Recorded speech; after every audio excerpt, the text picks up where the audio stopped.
अस्सलामुअलैकुम वरहमतुल्लाहि वबरकातुहू।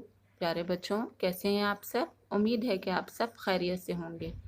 बच्चों, आज हम सफ़ा नंबर 10 पर मौजूद मश्क नंबर 3 दर्ज झैल अल्फाज को मिलाकर लिखिए करेंगे। जैसे खा ज़ेर खी, लाम अलिफ ला, खिला, जमा रे छोटी ए ड़ी। जब खिला और ड़ी को हमने मिलाया तो क्या बना? खिलाड़ी। इसी तरह हम आगे नीचे दिए हुए अल्फाज को मिलाकर लिखेंगे। अलिफ लाम अल, मीम अलिफ मा, अलमा, जमा रे छोटी है री। अलमा और री को जब हम मिलाएंगे तो क्या बनेगा बच्चों? अलमारी। अलमा री। मीम व मो, जमा टे छोटी है टी।